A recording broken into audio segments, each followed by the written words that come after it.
Por ejemplo, si nosotros echamos aquí un gas en este auditorio, todos vamos a tener manifestaciones, probablemente manifestaciones respiratorias, pero va a haber algunos que lo tengan más exacerbados, porque va a depender de muchas características. Va a depender de la edad, va a depender del sexo, va a depender de su personalidad, si es una personalidad ya de base.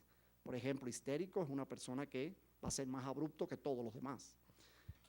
Va a depender de factores genéticos, del sistema de salud, etcétera, ¿no?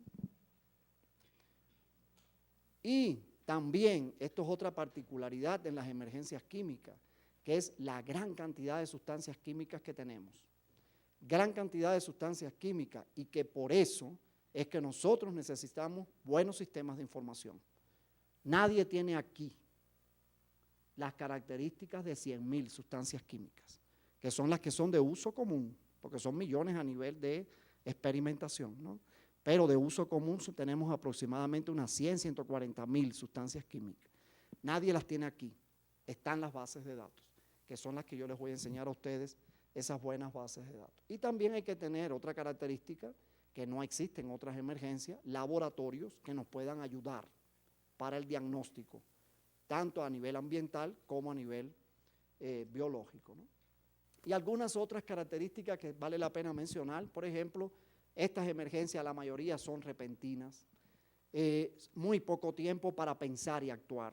A veces, si nos demoramos pensando, estamos mal actuando, pero hay un tiempo que es el de la reacción, que ese es el importante, y sobre todo en el que tú puedas dar la alarma, que es lo más importante en una emergencia. No actuar de inmediato, sino poder avisar para que llegue un equipo que pueda responder, ¿no? La recuperación a veces es lenta, es costosa, y lo más importante es que hay toda una serie de acciones que nosotros podemos hacer, que son de prevención y preparación, que son de verdad la verdadera llave para una buena respuesta. Si nosotros trabajamos muy bien la preparación, nosotros actuamos bien en la respuesta, ¿no? Y eso es un poco lo que vamos a revisar ahora, ¿no? Vamos a revisar algunas de estas acciones que son de interés, que en primer lugar tengo que traerles a ustedes que la responsabilidad para responder en una emergencia es una responsabilidad compartida, no es de nadie individual. Esto se da tanto a nivel local como a nivel nacional, a nivel regional y a nivel internacional. Todos tenemos un rol dentro de un equipo de trabajo. Generalmente el nivel nacional, y esto lo estoy diciendo ya en México, no actúa si el nivel local no lo pide. Primero hay que evaluar capacidades de respuesta. Si el nivel local puede responder, responde.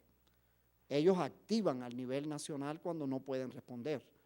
Y lo mismo ocurre cuando el país solicita ayuda internacional, es que nosotros podemos actuar, si no tampoco. O sea, yo puedo ser un sostén para la información, yo puedo pasar información y todo, pero moverme a actuar es solo si lo pide el país. Ahí y hay que ser muy respetuoso en ese sentido con las leyes nacionales, ¿no? Existe, y yo se los voy a mencionar un poquito más adelante, algo que se llama el Reglamento Sanitario Internacional, que se activa, por ejemplo, si una emergencia ocurrida en México pudiera afectar otro país. Por ejemplo, si hay un derrame de petróleo al mar que puede afectar a Canadá o a Estados Unidos, hay que activar el Reglamento Sanitario Internacional y ahí sí nosotros nos metemos a actuar, ¿no? O una liberación de una sustancia química en Tapachula, en Chiapas, afecta a Guatemala, por ejemplo, ¿no? Ahí se activa también el reglamento. No hay que descubrir el agua caliente, ya alguien la descubrió algún día, hay que usarla, ¿no? No hay que inventar qué responsabilidad tiene cada quien, eso está súper definido. Y estas publicaciones que yo les estoy enseñando aquí y que están en el curso que yo después les voy a dejar, define muy bien qué hace cada quien en una emergencia química. ¿Qué hacen los de las plantas industriales? ¿Qué hacen los médicos? ¿Qué hacen los paramédicos? Que aquí se llaman, son enfermeros, ¿no? Aquí hay paramédicos también. ¿Qué hacen los paramédicos? ¿Qué hacen los de comunicación? ¿Qué hace cada quien? Está descrito ya. Hay que solo activarlo, o sea, poner esto que está aquí, adaptarlo o adoptarlo. Las dos cosas pueden suceder, ¿no? Son muchas publicaciones internacionales que existen que se las recomiendo, que las van a encontrar en el sitio que yo les voy a mencionar a ustedes y que son materiales que hemos trabajado tanto para la prevención, la preparación como la respuesta a las emergencias químicas. El trabajo es de equipo, por eso me gustó tanto hacerle la pregunta a ustedes qué son cada uno, porque todos pudiéramos tener un rol, todos, pero tenemos que saber trabajar juntos. Mencionar la palabra trabajo en equipo es la cosa más fácil que hay, mencionarla. Hacerla es muy difícil, porque desgraciadamente el protagonismo mata la buena respuesta. Yo tengo que salir en la primera plana del periódico, aunque me intoxique. Entonces yo me meto a la zona caliente. Mañana, víctima de la emergencia química, fulano de tal. No quise decir mi nombre porque yo nunca lo haría, ¿no?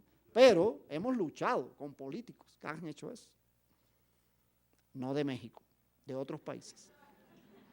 Que ven la emergencia y dicen, yo salgo mañana en primera plana sí o sí, y se mete a la emergencia y sale intoxicado. Periodistas que hemos tenido intoxicados y que se les ha quitado la cámara antes de salir, lógicamente, ¿no? Porque hay que descontaminar la cámara. Entonces perdió la noticia, solo la tiene aquí, pero sale intoxicado. Entonces, esta imagen, grábensela. Vean ustedes que les puse un equipo, esto es un equipo brasilero, pero es un equipo que tiene distintos trajes, todos somos importantes. En una emergencia es importante el bombero, el policía, el paramédico, el médico, el comunicador, el emergencista, todo el mundo, el tomador de decisión, todos somos importantes. Solo tenemos que saber respetar fronteras. Yo no tengo por qué hacer lo que él tiene que hacer.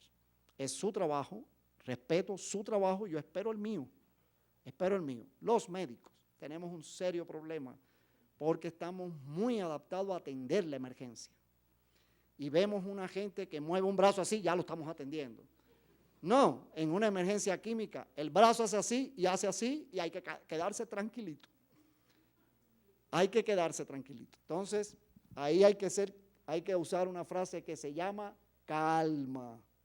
Calma para responder a una emergencia. ¿Qué acciones vamos a desarrollar? Todas aquellas que son antes de una emergencia. Esto es lo principal. Prevención y preparación para la respuesta a emergencia. Porque el no hacerlo puede llevar a errores. Por ejemplo, sin conocer el producto, acercarse sin equipos de protección. Mala actuación del personal de respuesta.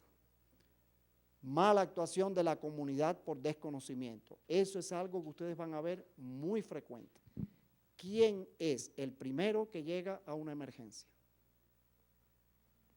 Emergencia química. No piensen en la emergencia de los hospitales. Es exacta la definición. Tú has oído alguna conferencia mía, siempre yo lo digo así, porque yo digo exacto esa palabra. Primero en llegar a la emergencia, el chismoso. ¿Qué pasó? Y ya está dentro de la emergencia, ¿no? Muchas veces ese qué pasó no lleva un tono de chisme, lleva un tono de qué pasó para ayudar, ¿no? Que eso es lo que pasa en todos los lugares, siempre vamos a qué pasó para ver cómo ayudamos, ¿no? Pero generalmente en una emergencia no ayuda, complica las cosas porque ese es uno más que estuvo afectado, ¿no? Muy bien. Cosas que podemos hacer. Número 1, tener muy claro los planes de respuesta. Eso las empresas tienen que tenerlo.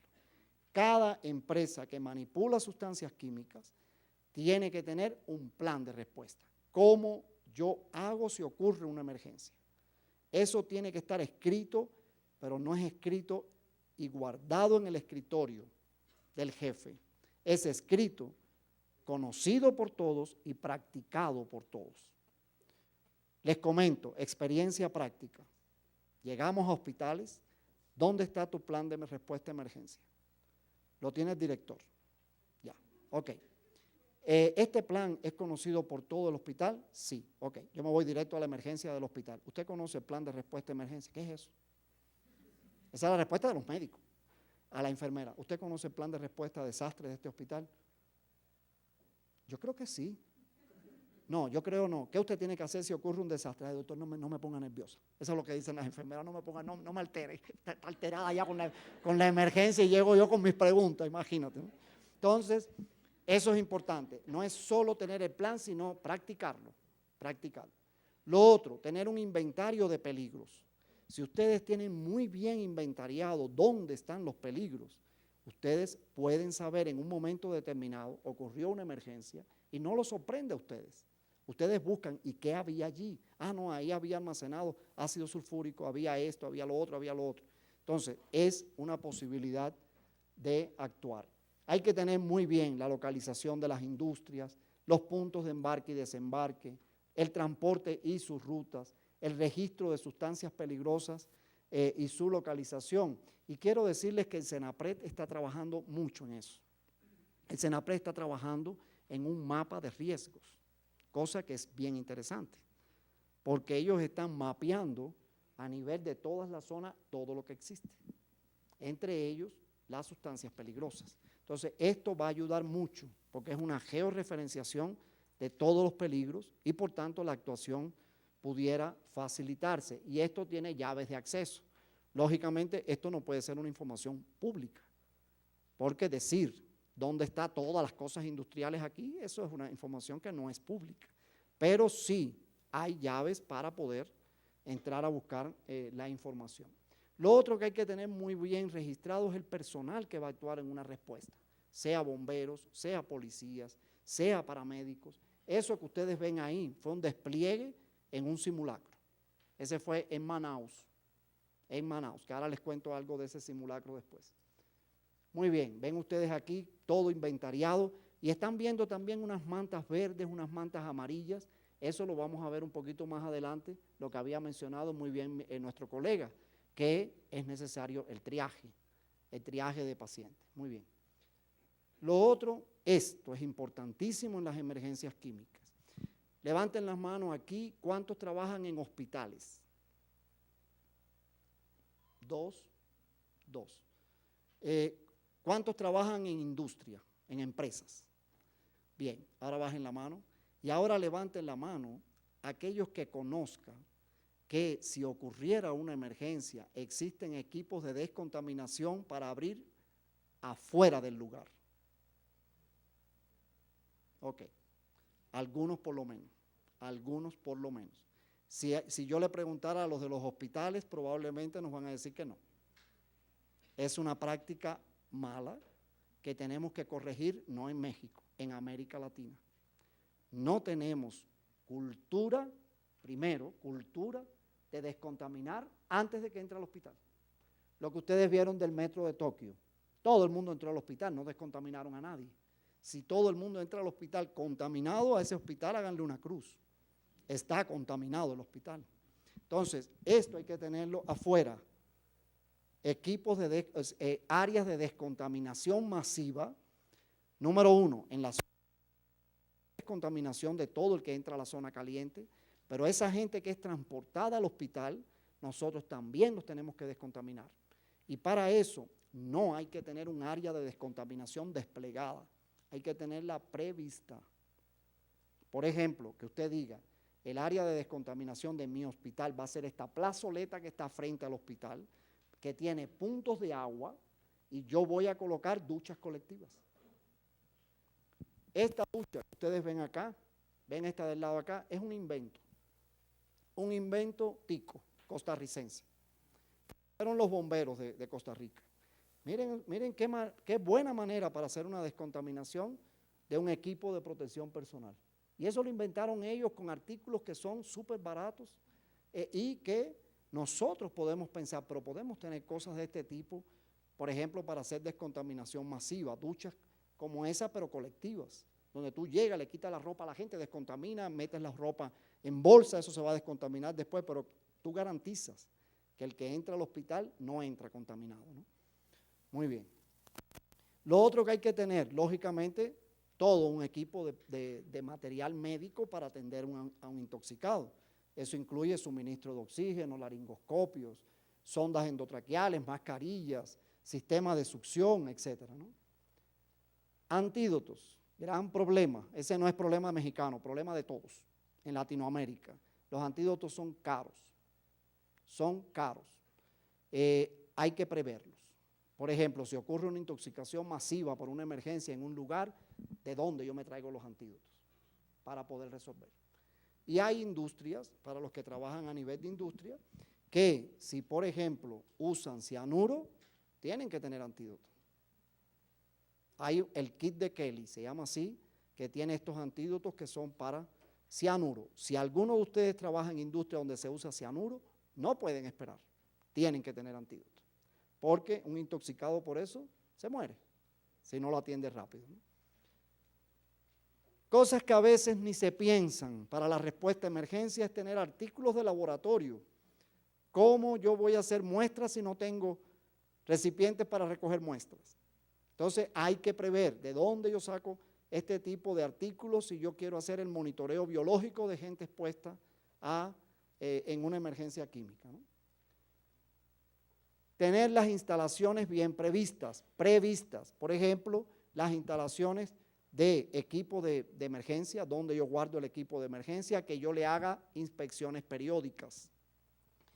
Hemos tenido casos donde, por ejemplo, el material médico, los equipos de emergencia están guardados en un almacén y a la hora de usarlo no funcionan. Tienen huecos, no funcionan los respiradores. O sea, esto es una cosa que hay que tener prevista para cuando ocurre una emergencia. El triaje de pacientes, eso es algo que los médicos tenemos que aprender. Triaje de pacientes víctimas de emergencias químicas. Muy parecido a todos los demás que nosotros hacemos, pero que en este caso siempre hay que tener en cuenta que un paciente intoxicado puede cambiar de un estado de salud a un estado de gravedad en la nada. Entonces el triaje es una cosa continua, se hace desde el sitio donde ocurrió la emergencia, en el transporte y cuando llega al hospital. Hay que hacer triaje de pacientes y hay que tener algunos materiales para ese triaje. Y el área de descontaminación, como les había dicho a ustedes, que siempre tiene que estar prevista. Una víctima, y grábense eso muy bien todos los médicos, una víctima no es paciente hasta que está descontaminada. A partir de que me la entregaron descontaminada, se convirtió en un paciente para mí. Mientras tanto, es una víctima intocable para mí. Es de los bomberos, es de los policías, es de los paramédicos, de los bomberos y los primeros rescatistas. Nosotros no entramos. Cuando lo descontaminan y nos los entregan, ahí podemos actuar nosotros, ¿no? Triaje, que lo mencionaron por ahí muy bien, significa clasificación. Eso es una palabra que viene del francés, pero que lo que quiere decir es clasificación para poder agilizar el transporte y el manejo de las víctimas. Y existen categorías que ven ustedes aquí con los colores. Ojalá que nunca estemos involucrados en una y que nos veamos que tenemos algo negro arriba, ¿eh? Siempre que nos pongan el verdecito, el amarillo, ¿no? Pero ahí lo que está simbolizando, y ustedes lo conocen muy bien, ¿estas tarjetas aquí se manejan o no? Se manejan a nivel de hospitales, ¿no? Bueno, en una emergencia química son fundamentales. ¿Por qué? Porque es la forma en que tú dices, estos se van primero, estos se van después, a estos los tengo que atender primero o a estos los atiendo después. A veces, y eso ocurre, hemos hecho cursos de emergencias químicas, hemos dado en todos los países de la región. Hay países que no tienen tarjeta. ¿Y qué usan? Una cinta. Se le amarra una cinta negra, se le amarra una cinta amarilla, una cinta verde. Usan ese tipo de lonas que yo a ustedes les di, donde aquí en esta lona verde voy a colocar todos los que voy a transportar de inmediato. O sea, hay maneras de manejar el triaje que es igual que cualquier otro tipo de triaje. Es un sí, no, respira, no respira, tiene convulsiones, no tiene convulsiones, y él es el que me va a dar la prioridad de la atención, ¿no? Hay que tener instalaciones para tratamiento, previstas también para víctimas masivas. Hay que tener laboratorios de toxicología también previstos. Ese es un problemita que tenemos. Hay que tener, por ejemplo, para los que trabajan a nivel ambientalista, y aquí tenemos muchos, todos los colegas que están estudiando y que son ya ingenieros ambientales, trabajan mucho con estos y también saben que no entran a la zona caliente. Es solo cuando tienen la oportunidad ya de ir a hacer detección que entran con detectores de gases y todas todo ese material que ustedes utilizan. Algo que hay que prever, esto también a veces se olvida. Los hospitales, ustedes lo vieron en el metro de Tokio, se saturan. Y si se saturan las capacidades, hay que prever cosas. Yo puedo trabajar en una iglesia, yo puedo trabajar en un campo deportivo, yo puedo poner los muertos en un campo deportivo. O sea, hay que prever locales alternativos de atención que pueden ser, se evita, por ejemplo, que sean las escuelas, pero si hay que usar las escuelas, hay que usarlas, ¿no? Y examinar muy bien esas necesidades de comunicación, esas necesidades de información. Les informo, aquí en México hemos hecho simulacros de primer mundo. Ojalá que me dé chance a mostrarles uno pequeño, de uno que hicimos aquí en Chiapas, primer mundo. Nos quedamos impactados con el simulacro porque había despliegue de todo tipo de equipos. Pero hemos hecho simulacros en países que no voy a mencionar por ética, donde hemos dicho, ok, ¿cuáles son los equipos de radio que la gente que va a entrar va a usar? Silencio. ¿Dónde están los equipos de respiración autónoma? Silencio. Y ahí uno tiene que decir, ok, hay que adaptarse a lo que hay. Y hemos hecho simulacro que es, oye, ahí va una víctima. Eso no debería pasar, porque ustedes se imaginan en medio del estrés que ocurre cuando hay una emergencia, del ruido que hay, la cantidad de gente que está trabajando en esto, gritar, nadie te oye. Y bueno, lo hemos tenido en algunos países. Ustedes, hasta ahora, por lo que hemos visto, no sé. Esto es una recomendación que tenemos que seguir y hacer, entrenamiento y capacitación, pero vean ustedes lo que yo pongo en mayúscula, para todos. Todos involucra a la comunidad. Todos involucra a los medios de comunicación. Todos involucra a los tomadores de decisión. Porque generalmente a nivel técnico resolvemos todo. Pero los tomadores de decisión tienen que tomar una decisión informada, ¿no? Entonces, es bueno sentar en ese tipo de cursos de capacitación a todos y sobre todo si la materia pudiera entrar en las currículas, también sería algo muy bueno. Este fue el simulacro que yo les mencioné a ustedes de primer mundo. A lo mejor tengo un video aquí que se los voy a dejar del simulacro completo. Cosas que van a ver en el simulacro para que después no me digan, Diego, te oí que yo decía, y ahora el chofer cae. Yo era el locutor, yo era el narrador del simulacro, ¿no? Entonces yo sabía que era lo que iba a suceder, un choque, pero yo no sabía nada más. Yo iba a narrar lo que yo veía. Pero entonces choca el carro ese que ustedes ven aquí un vehículo que transportaba una sustancia química X con un carro particular. El chofer se baja a inspeccionar y debía caerse. Y empiezo yo en el video, y el chofer se cayó, y el chofer seguía caminando. Y el chofer se cayó, y el chofer seguía caminando. Y decía, Dios mío, pero ¿cuándo se muere? Bueno, ahí van a ver, el video está en YouTube, pueden buscarlo, ponen simulacro Chiapas, pero yo se los dejo aquí está, para que vean cómo actuó todo el personal médico, todas las cosas, ¿no? Fue un simulacro muy bueno, pero eso es algo que tenemos que hacer y repetir mucho. A nivel de las empresas, ustedes deberían promoverlo, que se hagan simulacros de ese tipo. Y ahí está el curso que yo les había mencionado a ustedes. Ese es un curso de autoaprendizaje. Vuelvo a repetir, es un curso que ustedes no requieren pagar, está gratis en internet, es solo entrar y hacerlo. Es un curso que, si ustedes ven, tiene una bienvenida, tiene módulos y tiene enlaces. Ustedes tienen que entrar por la bienvenida. Si no se la quieren leer, para que sepan quiénes trabajamos en el curso, etcétera, se van hasta el final de la bienvenida que dice registrarse. Registrarse, le van a preguntar el nombre y el correo electrónico. Y que ustedes se hagan de un password. Porque el curso es largo, no es una cosa pequeña, es un curso en toda su dimensión. Pero que ustedes pueden hacer con su tiempo. Ustedes entran hoy, hacen un poquito, entran mañana, hacen otro poquito. Se demoran un mes o 10 años. Un mes está perfecto. 10 años lo cambiamos 10 veces. Nunca terminaron ninguno entonces. Entonces, yo calculo que dedicándole más o menos una hora diaria, ustedes hacen muy bien el curso en 15 días. Y como les dije a ustedes, terminan su curso que tiene estos módulos: generalidades, prevención y preparación, respuestas, lecciones aprendidas, ejercicios de integración. O sea, tiene imágenes, tiene casos reales, tiene ejercicios para hacer. Sigue así, miren, así se va presentando el curso. Tienen otra ventaja más: todas las conferencias, todas las tienen con el formato PDF, la presentación también, aparte del texto completo, la presentación. ¿Qué les facilita a ustedes? Si ustedes quisieran dar ese curso, lo pueden dar. Tienen todo el material, todo el material. Tienen las conferencias, tienen el material descrito, o sea que para ustedes reproducir esto en sus empresas es una cosa bien buena. Pueden hacer un extracto, un resumen, lo que ustedes quieran, ¿no? Está a la disposición de ustedes, ¿no? Este es un material muy interesante, no es hecho por nosotros, es hecho por un centro de respuesta química, que es un material para enseñar a usar guías, para enseñar a usar, por ejemplo, las guías de respuesta a emergencia.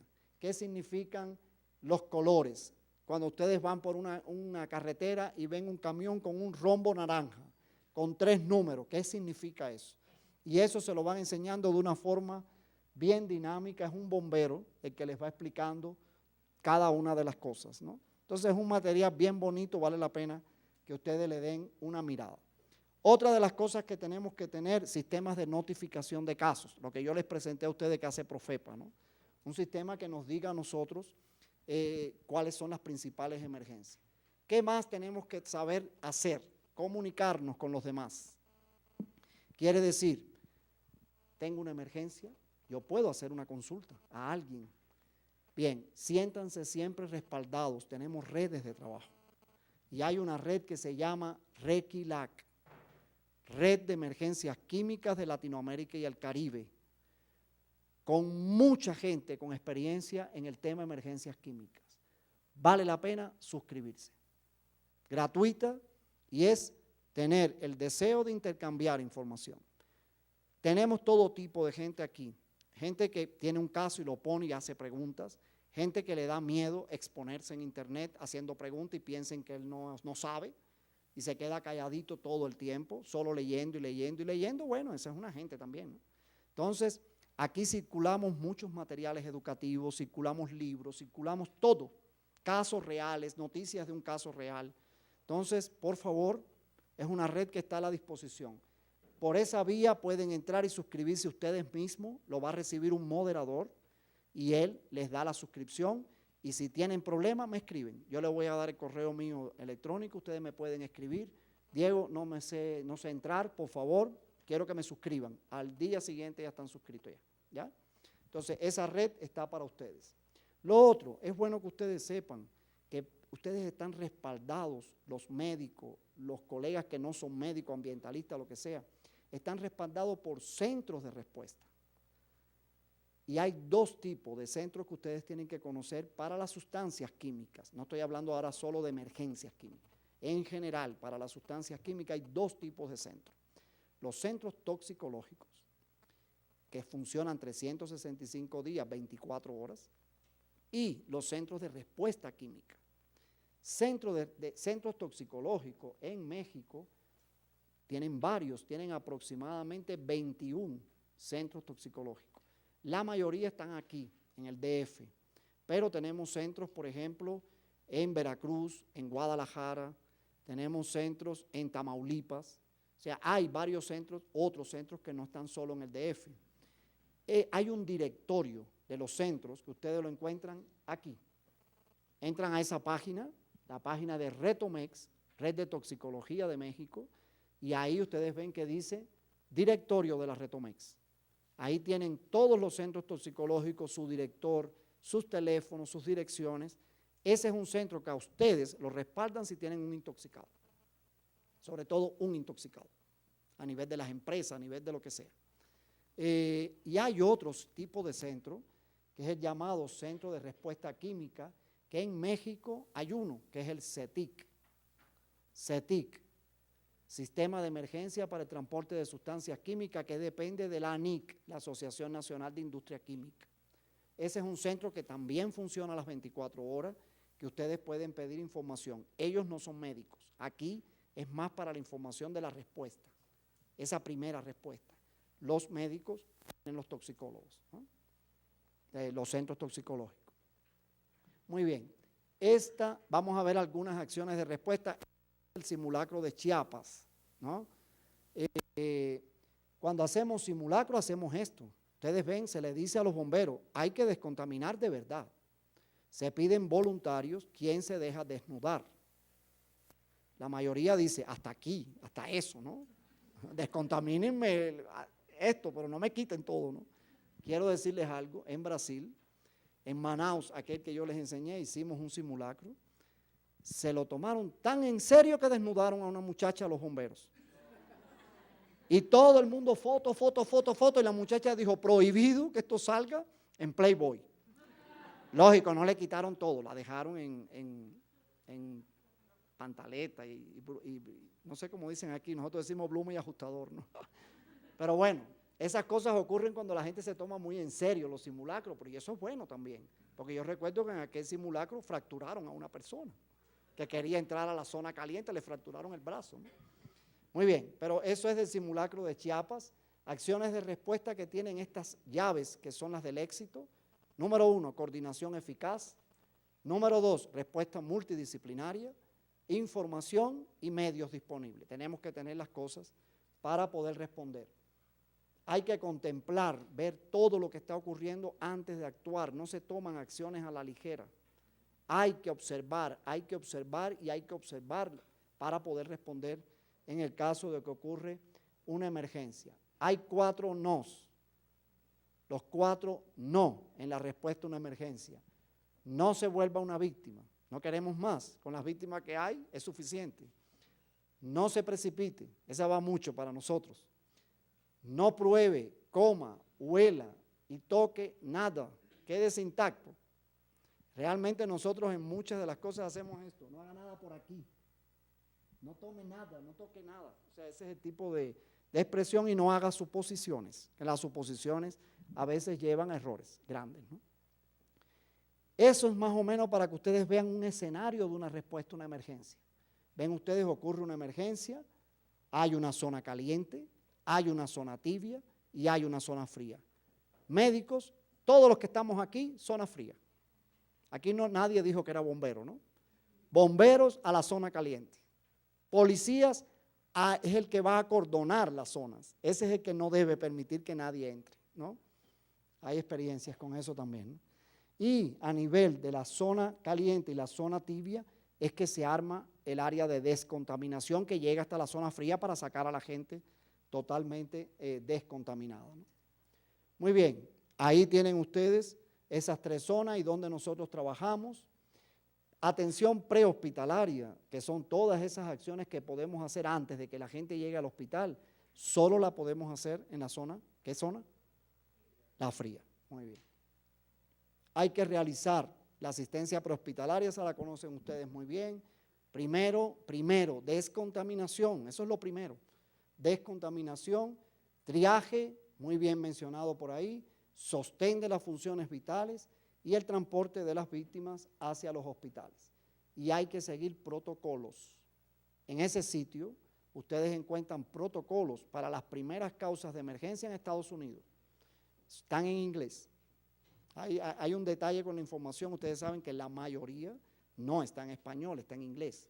Pero en este caso los protocolos están en inglés. Mi recomendación siempre es, tienes las primeras causas, trabaja protocolos en español, usando esto como guía. Son muy buenos estos protocolos, porque él te dice qué hacer en cada momento, ¿no?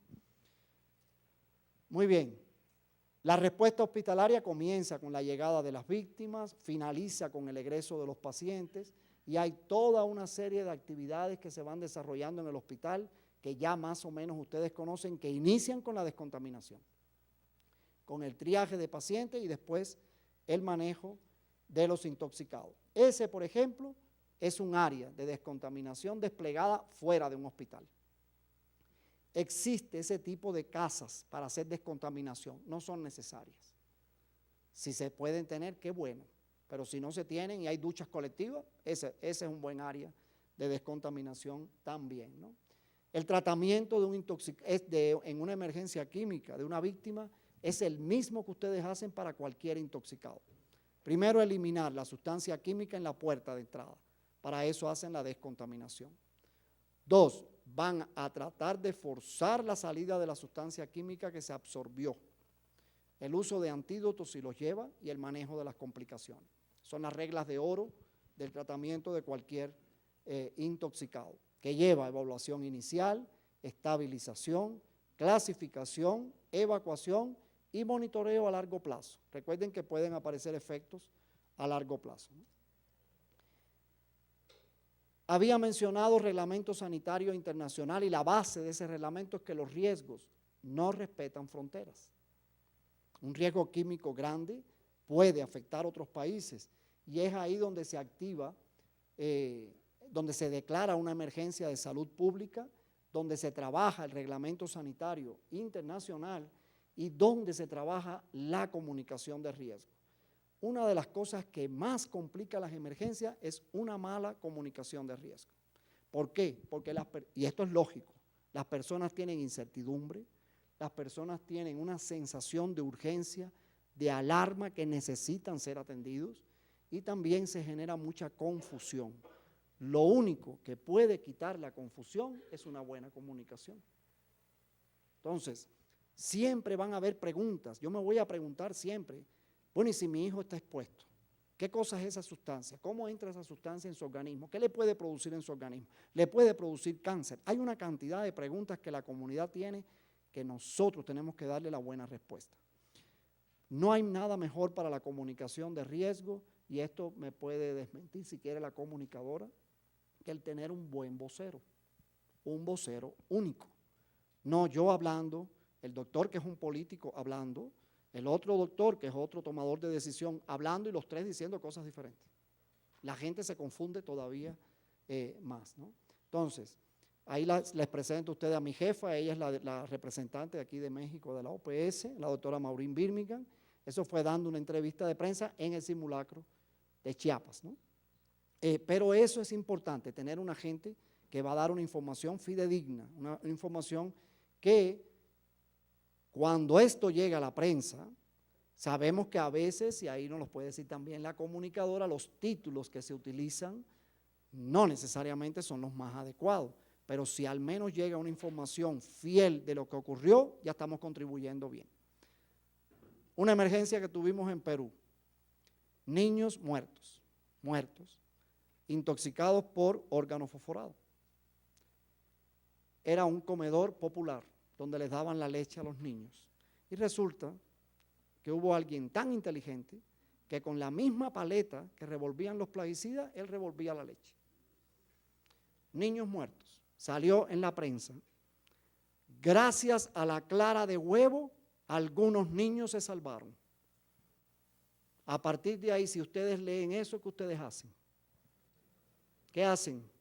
Compran todos los huevos que puedan. Esa es la primera. La segunda, clara de huevo para todo, ¿no? Esa es una mala comunicación y eso lo dijo un político. Entonces, hay que hacer buena comunicación de riesgo para que estas noticias impacten bien y aceptar las reglas cardinales de la comunicación de riesgo. La primera, aceptar que el público puede ayudar. Si tú aceptas eso como comunicador, ya empiezas bien ya. La otra, escuchar al público, ser honesto y flexible, coordinar y colaborar con otras agencias, satisfacer las necesidades de los medios de comunicación. Ellos necesitan la información, dásela buena. Hablar con claridad y empatía, planear con cuidado y evaluar las acciones. Regla principal de la comunicación de riesgo. Voy a usarte como ejemplo. ¿Tú eres soltera? Ya. Ahora eres mi esposa. Pregúntame, mi amor, tú a mí me traicionas. Pregúntame. No, mi vida, pero ¿de dónde tú puedes sacar eso? ¿De qué manera? ¿Qué yo hice? ¿Qué yo hice? Bajé sabes muy bien las cosas tú. Bajé la vista. Una persona que te habla claro y directo a los ojos Puede ser que te esté diciendo la verdad. Siempre hay que tener una incertidumbre, ¿no?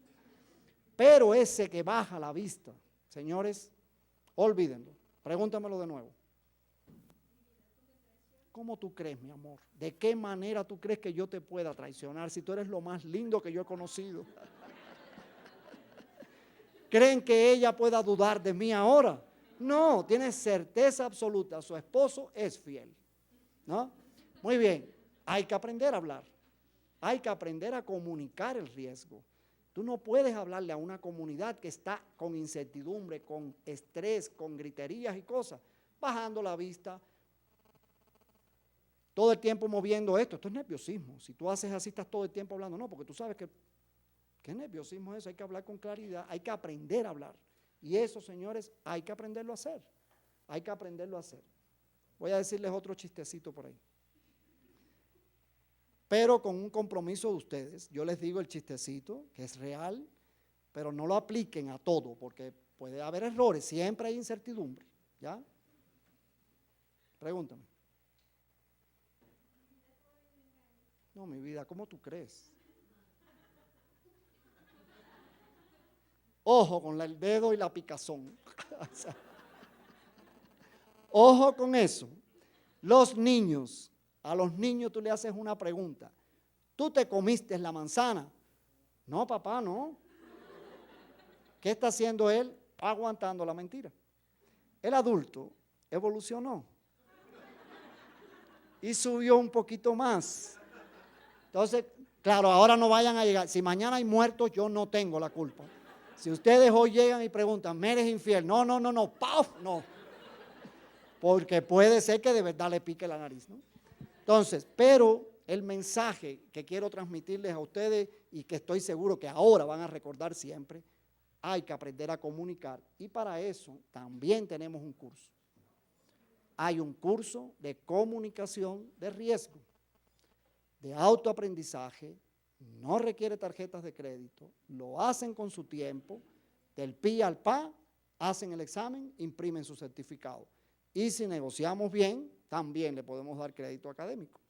Usted cuando está diciendo que sí, qué bueno, usted es el que da los créditos académicos, tenemos que conversar. Muy bien, ese curso, señores, se los recomiendo. Está enfocado, el foco del curso es pandemia de influenza, Reglamento Sanitario Internacional y emergencias químicas. Es cómo prepararme bien para comunicar.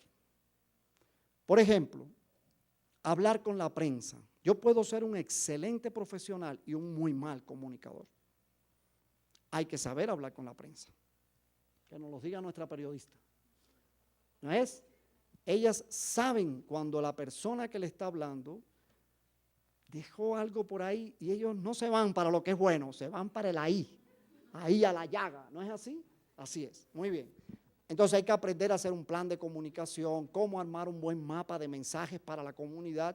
Eso ustedes lo pueden aprender en este curso que se los estoy dejando, que tiene, entre otras cosas, percepción de riesgo. Un tema súper fundamental. El doctor y yo percibimos los riesgos de manera diferente. El fumador y el no fumador perciben los riesgos de manera diferente. Yo fumo y yo digo, yo no fumo, eso estás grabando, no fumo. Pero si yo fumara, a lo mejor yo diría, a mí no me va a producir cáncer. El cigarro a mí no me va a matar. Es la forma en que yo percibo el riesgo, ¿no? Entonces, muy diferente al que no fuma, que no quiere ni que le pase el humo por la nariz, ¿no? O el exfumador, que es el peor de todo. Ese es el peor. Muy bien. Información. Aquí quiero dejarles 2 o 3 herramientas importantes. Grábense esa dirección electrónica. Copien esa dirección electrónica. Esa es la página de toxicología de la OPS, ¿ya? En esa página ustedes van a encontrar mucha información sobre sustancias químicas, mucha información. Yo quiero que se concentren en las 2 cositas que están del lado de allá. Si leen la computadora, dice cursos de autoaprendizaje. Ahí están esos 2 que yo les mencioné a ustedes y más. El más, para que no me escriban reclamándome después. Los únicos 2 que dan certificado son los que yo mencioné. Emergencias químicas, comunicación de riesgo. Los demás son solo para aprender. no dan certificado, ¿ya? Y el otro que quiero que graben muy bien que existe es lo que dice bases de datos. Bases de datos, ahí, esa que tenemos ahí, son bases de datos a texto completo. Quiere decir, yo voy a buscar información de una sustancia y me va a dar toda la información. Y hay muy buenas bases de datos para responder a emergencias químicas, muy buenas. Por ejemplo, y así lo van a encontrar ustedes, cuando ustedes entran en la anterior, cuando entran en, ¿dónde está? En esa, allí, hacen clic, donde dice bases de datos, va a entrar esta pantalla. Las bases de datos están clasificadas por uso. ¿Para qué me sirve la información? Y hay uno que es incidentes, accidentes, emergencias químicas. Ahí tienen ustedes las mejores bases de datos para responder. Por ejemplo, guías de manejo médico de la ATCDR. CETESBI Brasil es un centro especializado en respuesta a emergencias químicas. Ligero problema, está escrito en portugués, pero se entiende, se entiende. Pudiera yo decirle algunas palabritas que no entenderían, pero mejor no me meto en eso, me puedo meter en problemas. Lo otro, ERC 2012, grábenla, guía de respuesta a emergencia. Guía de respuesta a emergencia es lo que necesita un bombero, un policía y un paramédico, no los médicos. Guía de respuesta a emergencia es bomberos, policías y paramédicos, pero ustedes que trabajan en empresas deberían tener esa guía. Esa guía se la pueden bajar en un USB, en la computadora, en el disco duro, en un disco compacto. Hay que tenerla fuera de internet por si en un momento determinado no funciona internet. Y existe el libro también. Entonces, FISC, Fichas Internacionales de Seguridad Química. Esa es buena para ustedes que trabajan en las empresas, porque son las fichas internacionales de seguridad química. Están muy ligadas al tema qué es cada sustancia de las que están ahí, cuáles son sus límites de exposición ocupacional, qué ocurre cuando hay una emergencia con ellas. Y la guía es, cada sustancia es una hoja, por delante y por detrás, y está en español. Esa es buena para ustedes. La otra, NIOSH Pocket Guide, eso para todos los que trabajan en empresa, fundamental. Es una guía de bolsillo de la NIOSH. Es de salud ocupacional. Muy buena, se la recomiendo muchísimo. También se la pueden bajar. NFPA, esa más o menos, y la otra que es la muy recomendable, la Weiser. Esa se las voy a enseñar ahora inmediatamente. Esta ya se las mencioné, es la guía de respuesta a emergencia. Ven ustedes, la información viene como está allí, en el lado de allá. Es información concreta, cómo actúo, a qué distancia tengo que evacuar la población, qué equipo de protección personal voy a utilizar, cómo apago un incendio grande, cómo apago un incendio mediano, que no todo es agua. Error a veces de los bomberos que llegan con el chorro de agua, no todo es agua. Cómo le doy, cómo hago descontaminación de las víctimas y cómo doy primeros auxilios. Hasta ahí llegó. Esa es solo hasta ahí. Ahora, esa es la guía. Después viene la Weiser. Weiser, ustedes se la pueden bajar a su celular. Tiene una aplicación para Android. Se la pueden bajar al disco duro. Esa es base de datos para todos ustedes. Es para los ambientalistas, es para los médicos, es para todos, nos sirve a todos. Es una base de datos que tiene carpetas, ustedes pueden ver. Sí, en la primera carpeta, lamentablemente solo en inglés, ¿ya? Pero la primera carpeta, que es la azul clara, dice, si la sustancia es conocida. Quiere decir, yo me sé el nombre de la sustancia o me sé un número de identificación. Ella me va a dar toda la información que yo necesito de esa sustancia. Si la sustancia no es conocida, ahí viene uno de los plus que tiene esta base de datos. Si la sustancia no es conocida, ustedes tienen una escena, por lo menos. Saben qué está ocurriendo, es un gas, es un líquido, es un sólido. Hay pacientes, tienen dificultad respiratoria, tienen taquicardia. Ustedes tienen que darle características de la escena Y eso se va haciendo a través de este sistema que trabaja con 438 sustancias, que son las más frecuentemente involucradas en emergencias químicas de Estados Unidos, pero que coinciden con las de nosotros. Nosotros hicimos un estudio y las 100 más frecuentes de nosotros están ahí incluidas. Entonces, ustedes pueden dándole datos y al final, donde dice resultados, con los datos que ustedes le dio, ella le va a decir, puede ser tal, tal, tal. Puede ser. Es un sistema experto, no hace diagnóstico. Él da probabilidades. Ahí con la experiencia clínica, la experiencia práctica, nosotros podemos decir, efectivamente es tal, ¿no? Este tipo de material, y esto es algo que yo le ofrezco al profesor, a mí me gusta más no trabajarlo así, en una conferencia de PowerPoint. A mí me gusta hacer un taller práctico de acceso a la información, donde todos ustedes estemos en un lugar con Wi-Fi, todos ustedes vengan con su laptop y hagamos ejercicios. Si vamos a entrar a esta base de datos, ahora yo les voy a dar un escenario y hacemos eso. Eso lo podemos hacer en el momento que ustedes quieran, ¿ya? ¿Este grupo continúa o no? Este grupo. Ya terminan aquí. Otros. Depende del interés de cada quien. Ah, bueno. Bueno, estén al tanto a través de las redes, ¿no? La otra cosa sería, estas guías de manejo médico que ya se las mencioné a ustedes, son muy buenas, vienen las sustancias químicas ordenadas por orden alfabético y ustedes lo que van a tener es esto, qué manifestaciones hay agudas, qué manifestaciones hay crónicas, cómo actúo, desde el punto de vista médico, ¿no? Base de datos, 5 estrellas, no soy vendedora, de hecho es gratis, y además no es de nosotros, es de la Biblioteca de Medicina de Estados Unidos, pero 5 estrellas, para los médicos sobre todo. HSDB,